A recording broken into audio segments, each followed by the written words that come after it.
Selamat malam pemirsa, alih-alih semakin dewasa dan kuat, demokrasi di negara ini kian ringkih dan terancam mati. Tanda-tandanya sangat kentara, seperti ketika institusi negara menggunakan kekuasaannya dengan suka-suka, bahkan semena-mena, belum lagi aksi politik yang dilakukan rezim saat ini untuk menjegal demokrasi. Padahal yang kita tahu demokrasi di negeri ini diperoleh dengan tidak mudah, bahkan harus mengorbankan nyawa. Jangan sampai karya agung dari reformasi tersebut mati gara-gara ulah segelintir kelompok yang dengan segala cara ingin melanjutkan kekuasaannya. Pemirsa, inilah yang akan kami sajikan dalam editorial malam hari ini. Jangan biarkan demokrasi mati. Bersama saya Vera Bahaswan.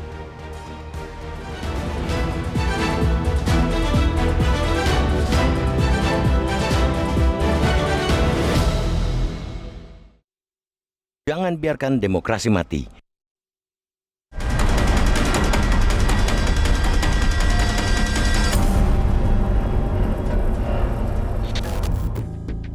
Alih-alih semakin dewasa dan kuat, demokrasi di Republik ini yang telah berusia seperempat abad justru kian ringkih dan terancam mati.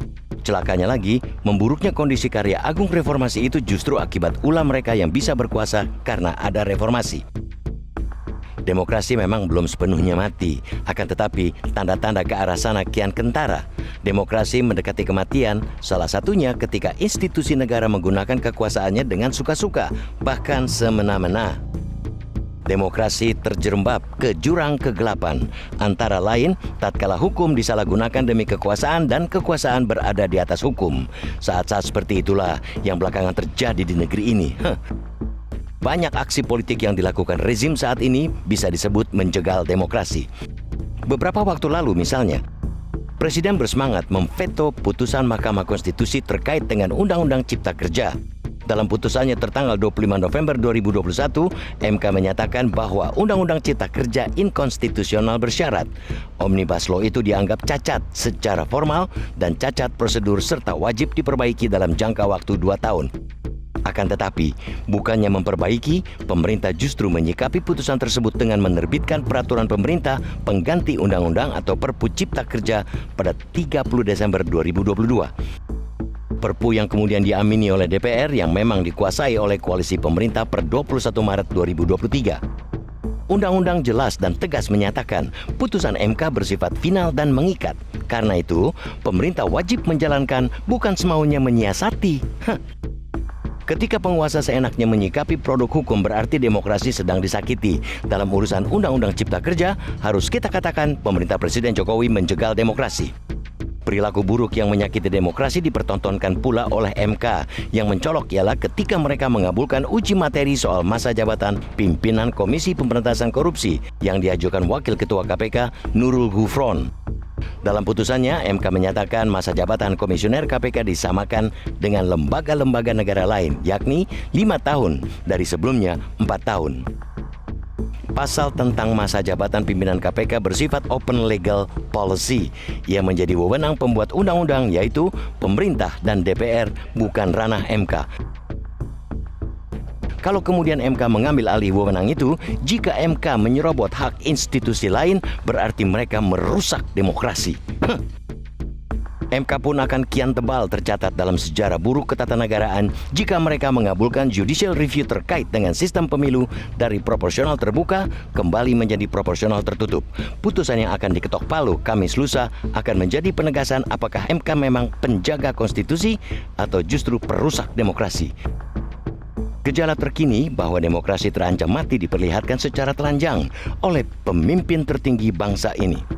Dengan dalih yang berubah-ubah, Presiden Jokowi menyatakan cawe-cawe di Pilpres 2024. Kita semua tahu Pilpres urusan partai politik dan rakyat. Tidak ada alasan bagi Presiden yang masih menguasai sumber daya dan aparatur negara ikut campur, terlebih sampai berpihak pada calon yang satu dan menghalangi calon yang lain. Sikap dan tindakan itu jelas bertentangan dengan demokrasi. Ia merusak, menjegal, bahkan bisa mengakibatkan demokrasi mati. Kita menikmati demokrasi tidak dengan cuma-cuma. Ia ditebus dengan cucuran keringat dan darah anak-anak bangsa. Karena itu, jangan biarkan siapapun merusak dan membuatnya mati. Salah satu caranya, tunjukkan bahwa rakyatlah yang berkuasa penuh di pemilu nanti.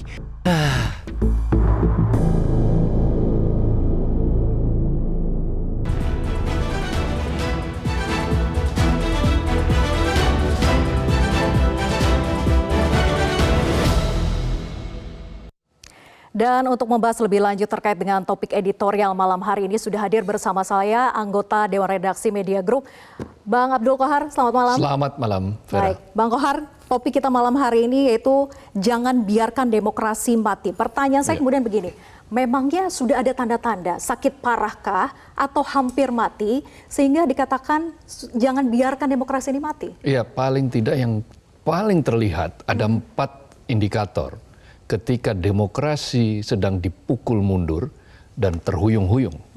Yang pertama yang disebutkan di dalam editorial adalah ketika Presiden memveto putusan MK tentang Undang-Undang Cipta Kerja. Yang disebutkan bahwa Undang-Undang Cipta Kerja itu adalah inkonstitusional bersyarat. Dia akan menjadi konstitusional kalau syarat-syarat itu dipenuhi. Apa itu? Dia dikembalikan kepada DPR untuk dibahas dengan partisipasi penuh dari publik. Itu tanda demokrasi. Tetapi bukan partisipasi penuh yang dijalankan, tetapi diveto, ditorpedo dengan perpu. Dengan perpu. Nah, itu yang pertama. Yang kedua, kita melihat putusan Mahkamah Konstitusi yang mestinya dia menjadi penjaga konstitusi, malah boleh dikatakan perusak konstitusi. Apa itu? Yaitu ketika memutuskan Mahkamah Konstitusi, perpanjangan masa jabatan Mahkamah Konstitusi, KPK, Komisi Pemberantasan Korupsi. Dari 4 tahun dari menjadi 5 tahun. Menjadi 5 tahun. Ya. Kenapa harus ditambah? Bukankah penambahan pimpinan masa tugas ya, pimpinan KPK itu berpotensi untuk menimbulkan abuse of power. Kenapa? Karena KPK itu penegak hukum. Ya. Semakin lama dia memerintah, semakin lama dia menjabat, maka potensi untuk terjadinya abuse of power itu akan semakin tinggi. Nah, mestinya bukannya ditambah, malah dikurangi kalau perlu. Oke. Kenapa Jadi tidak 2 gejala-gejala tahun sakit atau 3 parahnya tahun? sudah terlalu banyak ya, Bang Qohar? Betul. Nah, yang ketiga sistem pemilu. Itu kan bukan konstitusional yang sedang dibahas. Sistem pemilu itu kan tidak ada hubungannya dengan konstitusionalitas. Karena baik yang tertutup maupun yang terbuka, sekarang itu sama-sama konstitusional. Lalu apa? Nah, ini adalah wilayah open legal policy. Lalu yang keempat adalah soal netralitas. Yang sekarang menjadi pembicaraan luar biasa. Ya. Ketika Presiden menyatakan dia akan cawe-cawe terhadap pemilu 2024, maka di sini asas netralitas sedang digugat dan demokrasi berada dalam bahaya. Ada banyak sekali variabelnya, tanda-tanda gejala demokrasi kita mau mati yang tadi disampaikan oleh Bang Qohar. Setidaknya ada 4 gitu ya. Tapi kita bedah satu-satu, Bang Qohar. Yang pertama terkait dengan putusan MK yang harusnya kita tahu bahwa marwahnya MK itu putusannya final dan mengikat. Tapi ternyata bisa kok digagalkan dengan adanya perpu. Nah, artinya perpu ini bisa dikatakan sebagai alat untuk memuaskan kepentingan kekuasaan? Justru disitulah persoalannya. Asal mula ketika putusan yang dikatakan final mengikat itu menjadi tidak final dan tidak mengikat. Melalui perpu berarti tidak final dan tidak mengikat dong. Itu karena diveto oleh Presiden. Dan ini sebuah langkah buruk, presiden buruk sebetulnya. Dan bisa berpotensi kenapa? Orang bertanya. Apakah yang diveto itu hanya yang untuk berbau kepentingan kekuasaan? Lalu kalau dia itu merugikan kekuasaan, sehingga dijegal atau ditahan? Kalau ditahan, tapi kalau dia itu menguntungkan kekuasaan, maka jalan terus. Maka hak veto dilakukan. Betul. Ya? Nah, untuk putusan pimpinan MK misalnya, pimpinan KPK misalnya, apakah ini akan diveto atau tidak? Mestinya kalau merujuk pada perpu dan kalau kemudian banyak yang menyatakan bahwa ini putusan ini absurd, tidak jelas, maka kenapa tidak diveto? Kalau memang betul dia tidak merugikan kepentingan kekuasaan, ya tunjukkan bahwa kekuasaan ini netral. Jadi saat ini harusnya masyarakat menantang pemerintah dong. Bagaimana kalau pemerintah memveto keputusan MK terkait dengan masa jabatan KPK begitu ya? Betul. Jadi ini adalah ujian bagaimana menyelamatkan demokrasi itu adalah menarik kembali demokrasi pada relnya. Dan salah satunya yang dilakukan adalah mengoreksi putusan-putusan yang salah. Gitu.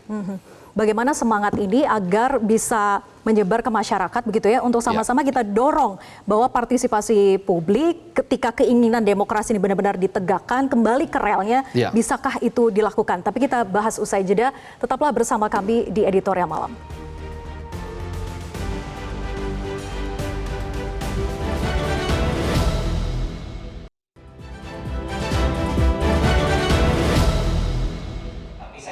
Salah satu yang pasti akan dilihat dan coba ditelisik tentu saja soal itu, khususnya soal proses pembentukan perundang-undangan yang kelihatannya agak cacat secara partisipatif.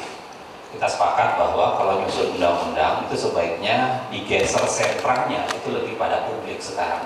Itu salah satu yang ingin dibicarakan. Yang kedua, kalau soal omnibus, ini lagi-lagi pendapat pribadi ya, karena lagi-lagi belum dibicarakan. Tapi kalau apakah dibicarakan, saya kira pasti akan dibicarakan. Karena omnibus itu sebenarnya adalah metode penyusunan undang-undang. Artinya sebagai sebuah metode pilihan sebenarnya mau dipakai atau tidak. Nah, mungkin yang harus dibatasi betul atau kemudian dicari parameter jelasnya adalah bagaimana dan kapan penggunaannya. Karena kalau digunakan serampangan, saya kira belajar dari kasus kita dan beberapa negara termasuk Irlandia dan lain sebagainya, itu biasanya agak bermasalah gitu. Kita lanjutkan perbincangan, Bang Kohar, sebetulnya akankah demokrasi kita sebetulnya bisa mati sia-sia di tangan penguasa hanya karena dengan putusan MK saja bisa memvetokan segala macam urusan? Kekuasaan itu memiliki perangkat yang luar biasa. Memang dia dibekali perangkat, alat, kewenangan yang dia digunakan sebetulnya itu adalah untuk menciptakan keadilan. Untuk menciptakan kesejahteraan, untuk menegakkan keadilan. Bukan sebaliknya untuk digunakan secara suka-suka. Nah, ketika kekuasaan itu dipakai untuk suka-suka, maka pada titik itulah demokrasi bisa mati. Demokrasi bisa selesai ketika dia betul-betul belum berkembang, bisa mati sebelum berkembang.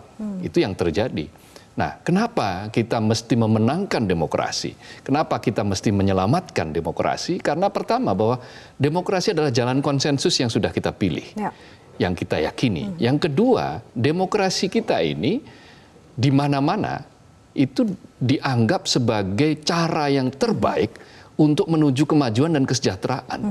Hasil penelitian berbagai lembaga penelitian dari Moulton misalnya menyebutkan bahwa negara-negara yang menganut sistem demokrasi itu pertumbuhan ekonominya lebih tinggi 25% ketimbang negara-negara yang otoriter. Nah, di sisi lain ada penilaian, kita ini pernah dipuji oleh ekonom dunia, Amartya Sen, yang menyebut bahwa Indonesia sudah benar dengan memilih jalan demokrasi. Kenapa? Kata Sen, jalan demokrasi adalah garansi bagi kita untuk bisa mencapai kesejahteraan, kata Amartya Sen. Kenapa? Karena dengan demokrasilah maka kapabilitas orang itu akan meningkat. Nah, sebaliknya ketika pemerintahan itu otoriter, anti kritik, kemudian tidak banyak alternatif, menjegal alternatif misalnya. Relate-kah dengan kondisi saat ini? Ya, yang banyak terjadi kan, kita saksikan. Dan ketika ada suara yang berbeda langsung dicap anti pembangunan. Ketika orang menyodorkan alternatif, maka dia dihalang-halangi, diupaya dihalang-halangi. Dan hanya orang-orang yang ditunjuk yang ditunjuk oleh kekuasaan yang berhak untuk dipilih, seolah-olah seperti itu kan. Nah, maka itu justru akan berpotensi mengecilkan kapabilitas seseorang dan menghambat kemajuan dan kesejahteraan. Justru sebaliknya. Itulah kenapa kemudian demokrasi mesti kita selamatkan. Demokrasi harus kita... Tapi masih bisa diobati tidak sih Bang Kohar? Kalau tadi dikatakan bahwa demokrasi ini sudah hampir mati, artinya sedang sekarat, sakit parah gitu ya. Ada tidak sih obatnya Bang Kohar? Oh jelas bahwa demokrasi, inti dari demokrasi kan kedaulatan rakyat. Ketika rakyat menghendaki pilihan-pilihan alternatif, maka pada titik itu ya biarkanlah rakyat yang menentukan. Menang atau kalah itu urusan belakang. Yang paling penting adalah proses menuju kemenangan itu sudah dilakukan melalui jalan-jalan yang demokratis. Nah, bisa dilakukan itu dengan cara apa? Menarik lagi ke tengah, ke rel yang benar. Demokrasi itu seperti apa? Mengembalikan ke relnya Mengembalikan begitu ya? ke relnya. Kalau misalnya negara atau presiden atau lingkaran istana harus netral, ya netral lah mulai sekarang. Itu prinsip-prinsip dalam demokrasi. Jangan menggiring orang untuk menuju pilihan A atau B gitu kan. Sementara pilihan C katakanlah dianggap bukan pilihan yang bisa melanjutkan pembangunan. Biarlah publik, rakyat yang menentukan apa yang layak diteruskan dan apa yang perlu dievaluasi. Bukan rezim saat ini. Nah, ketika rezim saat ini kembali ke titik itu, maka ada potensi bahwa harapan bahwa demokrasi bisa kita selamatkan gitu. Termasuk dalam proses pembuatan undang-undang yang tadi dikatakan oleh Zainal Arifin Muchtar misalnya. Baik, Bang Kohar, jadi pertanyaan kemudian adalah apa upaya serius yang harusnya ditunjukkan oleh pemerintahan sekarang? Menunjukkan bahwa demokrasi benar-benar bisa kembali ke relnya dan tidak lagi hampir mati maupun sekarat begitu ya. Kita bahas nanti usai jeda, tetap bersama kami di Editorial Malam.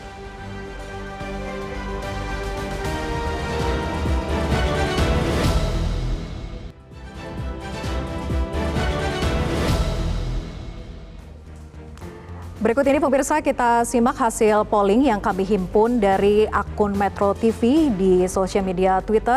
Peristiwa politik institusi negara yang sewenang-wenang akan membahayakan demokrasi. Kemudian 69% menjawab ya sangat bahaya. Kemudian yang tidak menjawab 31%. Kita lihat kemudian komentar dari para netizen berikut ini. Dari @bukan aku, hati-hati rakyat akan melawan, awas akan terjadi revolusi. Kemudian ada lagi dari @anakjaktim, demokrasi diperjuangkan, jangan sampai dimanfaatkan oleh yang berkuasa. Jadi sepertinya memang netizen sudah mencium ya bau-bau bagaimana ketika penguasa menggunakan alat-alat tertentu seperti Perpu contohnya untuk memveto-vetokan, mengakomodir kepentingan penguasa. Ada Lord Acton kan mengatakan power tends to corrupt. Jadi kekuasaan itu akan cenderung korup. Kekuasaan yang sangat besar itu potensi untuk menjadi korup itu sangat besar pula. Korup di sini bisa dimaksudkan juga abuse of power, penyalahgunaan kekuasaan, menjadikan kekuasaan sewenang-wenang. Ingat, demokrasi di kita itu bukan the winner takes all, bukan pemenang mengambil semuanya, enggak. Tapi demokrasi kita itu konsepnya adalah musyawarah, no left behind, tidak boleh ada yang tertinggal, baik mereka yang kecil maupun yang besar punya hak untuk didengar suaranya. Tapi ketika itu tidak lagi diberikan ruang, maka jelas demokrasi sudah mati. Betul. Nah, pada titik itu maka demokrasi sudah dibajak oleh kepentingan-kepentingan atas nama mayoritas, atas nama kepentingan sesaat, atas nama pembangunan dan atas nama yang lain-lain lagi. Karena itu, kalau demokrasi kita ingin selamat, semua pihak harus taat azas. Kalau yang harusnya netral, tapi kalau yang harus punya netral.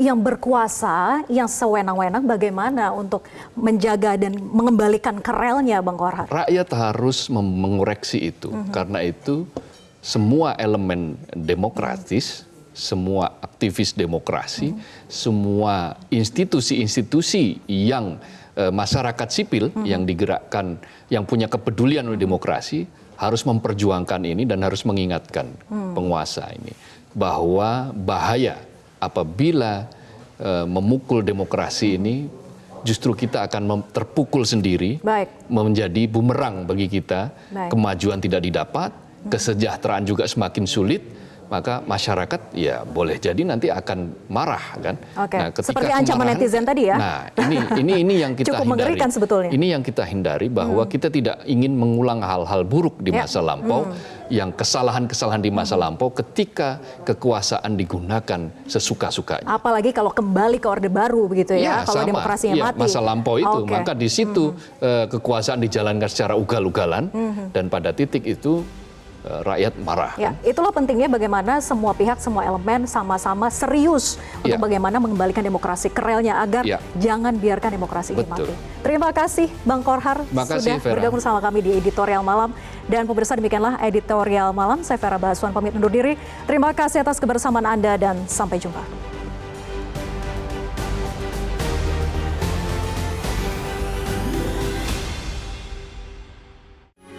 Metro TV